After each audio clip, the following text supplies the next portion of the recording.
जो आरक्षण की बात करेगा मल्लाह समाज उसी को वोट करेगा। खास तौर पे भारतीय जनता पार्टी खेमों में जबरदस्त चर्चा है। बिहार की राजनीति में कई ऐसे नेता हैं जिनकी सभा में भीड़ होती है, जिसमें एक नाम चिराग पासवान का भी है। मुकेश सहनी के पास आज की तारीख में 14% वोट है, जो चिराग पासवान से 2 गुना से भी ज्यादा है। मुकेश सहनी जिसके साथ भी जाएंगे, एनडीए हो या फिर इंडिया, उसको एक बड़ा फायदा हो सकता है। बिहार में इन दिनों एक यात्रा की चर्चा हर तरफ हो रही है। खास तौर पे भारतीय जनता पार्टी खेमों में जबरदस्त चर्चा है। मुकेश सहनी का निषाद संकल्प यात्रा, मुकेश सहनी की सभा में जो भीड़ हो रही है और जो लोगों को कसम खिला रहे हैं, संकल्प दिला रहे हैं कि जो आरक्षण की बात करेगा मल्लाह समाज उसी को वोट करेगा। और मुकेश सहनी लगातार अपनी ताकत को दिखाने में लगे हैं, चाहे वो इंडिया हो या फिर एनडीए गठबंधन हो, उनके लिए दोनों रास्ते खुले हुए हैं और वो किसी के साथ जा सकते हैं, लेकिन जाएंगे उसी के साथ जो निषादों की आरक्षण की बात करेगा। तो आज की इस वीडियो में जानेंगे कि मुकेश सहनी कितने ताकतवर हैं बाकी नेताओं के कंपेयर में। अब देखिए, मुकेश सहनी अति पिछड़ा समाज से आते हैं। अति पिछड़ा समाज का वोट जो है वो एक बड़ा वोट बैंक है।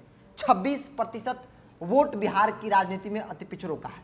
और मुकेश सहनी जिस समाज से आते हैं, मल्लाह समाज, जो अति पिछड़ा समाज के अंतर्गत ही आता है, उनकी आबादी तकरीबन 13 से 14% है।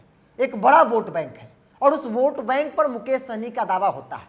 और ये दावा ही नहीं, बीते कई चुनावों पर एक नजर डालेंगे या फिर हाल फिलहाल के बोचाहा या कुढ़नी के उपचुनाव पर एक नजर डाल लें तो मल्लाहों ने अपना वोट देकर यह बता दिया कि मल्लाहों का नेता 14% वोट बैंक का नेता मुकेश सहनी है। अब देखिए, आमतौर पे बिहार की राजनीति में कई ऐसे नेता हैं जिनकी सभा में भीड़ होती है, जिसमें एक नाम चिराग पासवान का भी है। चिराग पासवान जिस वोट बैंक पर दावा करते हैं या फिर जो वोट बैंक उनके पास है पासवान, उनकी आबादी बिहार में 5 से 6% है।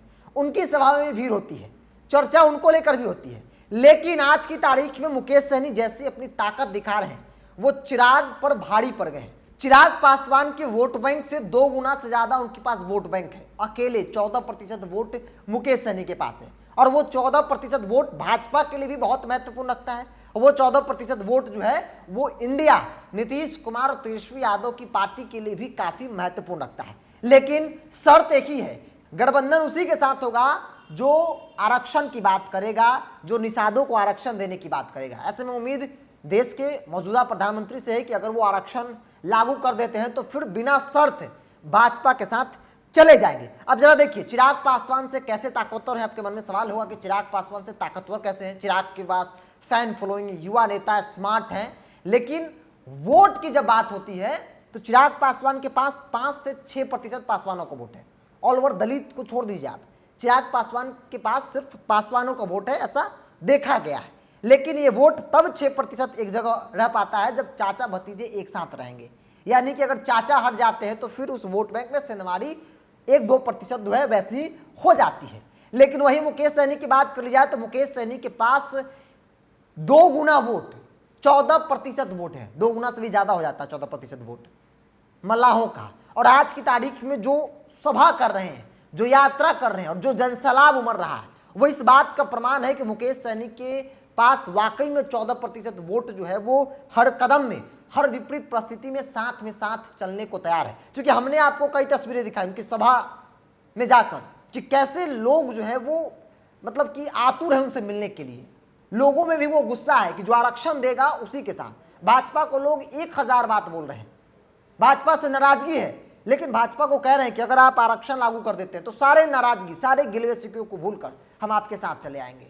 मुकेश सहनी हाथ में गंगा जल लेकर यह संकल्पित करवा रहे हैं लोगों को कि जो आरक्षण देगा, जो आरक्षण की बात करेगा मुकेश सहनी, और मल्लाह समाज जो 14% है वोट उसी के साथ है। अब देखिए, एनडीए में चिराग पासवान तो है, लेकिन मुकेश सहनी की जाने की संभावनाएं भी दिख रही है।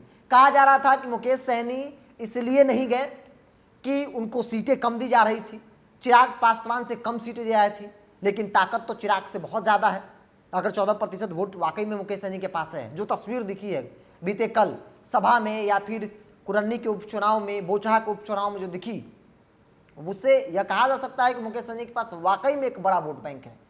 और याद कीजिए, चिराग पासवान जब अकेले चुनाव लड़े तो वो उनकी स्थिति बहुत मजबूत नहीं दिखी। तारापुर कुशेश्वर स्थान जो उनका क्षेत्र रहा है, तारापुर संसदीय क्षेत्र के अंतर्गत आता है, कुशेश्वर स्थान जो उनके पिताजी का ननिहाल है, शुरू से उस क्षेत्र पर रामविलास पासवान का कब्जा रहा, मतलब कि एक वर्चस्व रहा है।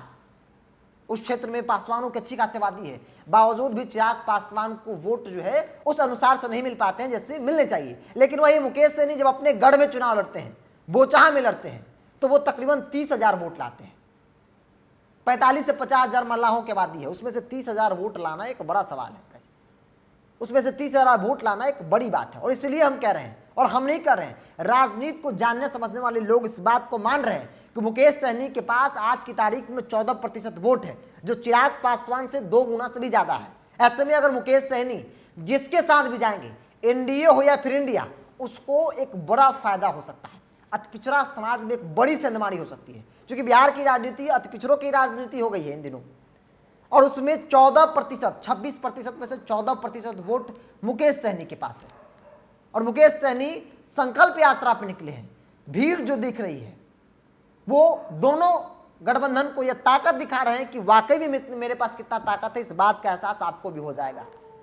वो वीडियो जारी कर रहे हैं ताकि देश के प्रधानमंत्री तक जाए, गृह मंत्री तक जाए, बाकी तमाम नेताओं तक जाए, राहुल गांधी, नीतीश कुमार, लालू यादव देखे, और उन्हें इस बात का एहसास हो वाकई में मुकेश सहनी के साथ मल्लाह जो है वो मजबूती से खड़ा है।